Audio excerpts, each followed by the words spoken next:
Jadi saya akan menjawab pertanyaan, apakah kapal-kapal DP2 itu wajib harus memiliki sertifikat DP? Saya akan jawab pertanyaan ini segera.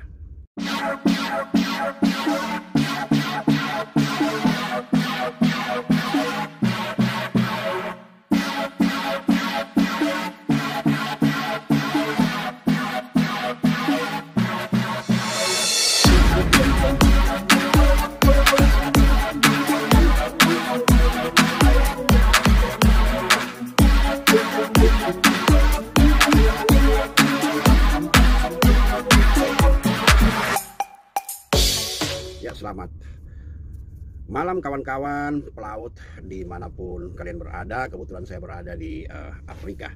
Ya, jadi ada yang bertanya kepada saya, kalau misalnya di kapal-kapal DP atau DP sistem itu, apakah engineer selain daripada KKM atau chief engineer itu, apakah dibutuhkan sertifikat DP maintenance? Ya, jadi saya akan jawab langsung. Ya, ini biasanya tergantung dari perusahaan ya. Dan memang kalau misalnya untuk di perusahaan saya sekarang ini yang wajib itu, ya pertama ya harus chief engineer wajib. Kemudian electrician.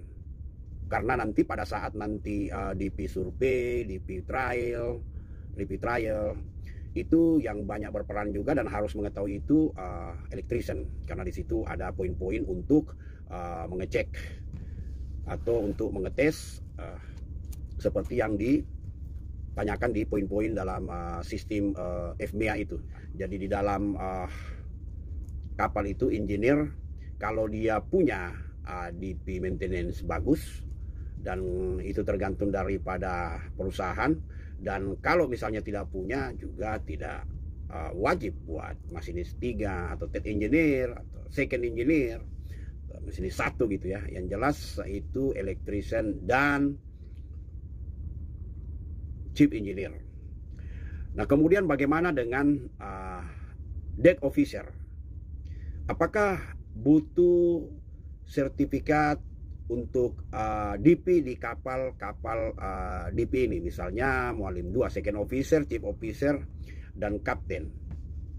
Jadi dulu ya, sekitar 2010-2011, untuk kapal-kapal DP ini, itu kapten walaupun tidak mempunyai sertifikat DP minimal basic, tetapi ada operator, bukan kapten, pelaut juga, tentunya navigator juga ya, ijazah minimal ANT 3. Mereka sudah mempunyai ijazah sertifikat DPO. Nah, jadi mereka sudah DPO. Makanya ada beberapa perusahaan itu sangat membingungkan pada waktu itu, dan terjadi benturan-benturan kecil. Karena misalnya kapten digaji misalnya 400 per day, sedangkan DPO-nya digaji 450. Ya karena dia beda. Karena waktu itu sepertinya DPO ini spesial banget. Nah, untuk sekarang ini kapten untuk di kapal-kapal DPA, AHTS, di perusahaan EMAS ini, AHTS, kapten sudah harus wajib DPO sertifikat. Sudah harus, jadi bukan basic atau advance lagi. Nah, kalau untuk second officer, oke, bisa basic, bisa advance. Tapi kalau chief officer, itu juga sudah diminta untuk paling tidak DPO, dan tidak memakai lagi seperti yang kemarin, misalnya DPO lain, kapten lain. Jadi ya, saat DPO aja yang operasikan. Sekarang tidak, second officer, chief officer, kapten itu operator, kemudian kapten wajib DPO. Jadi tidak perlu lagi dipisahkan antara kapten sama DPO. Jadi itu yang terjadi saat ini di perusahaan saya.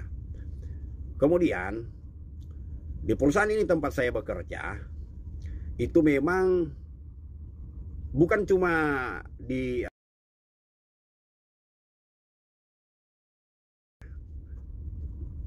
chief officer DPO itu gajinya itu lebih besar daripada kapten kalau kapten bukan DPO.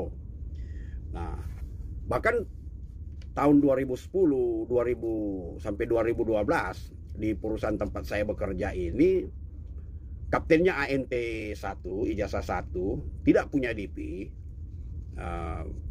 gajinya 350, kemudian DPO-nya ANT 3, gajinya bisa besar daripada kapten. Jadi itu.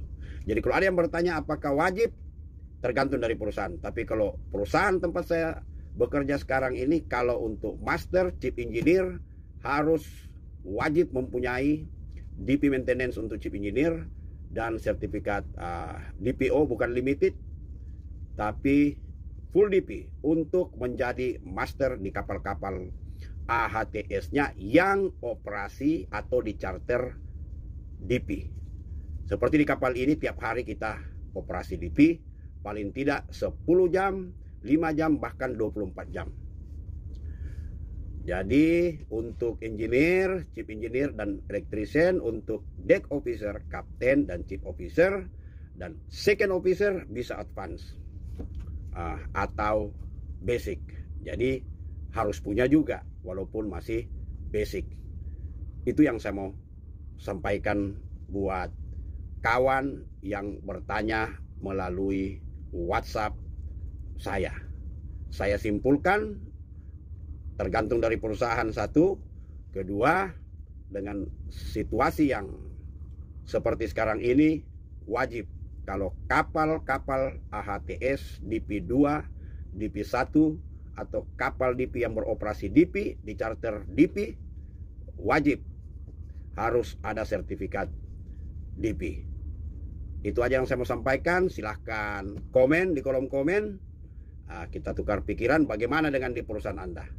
Ya, selamat malam, sukses Pelaut Indonesia.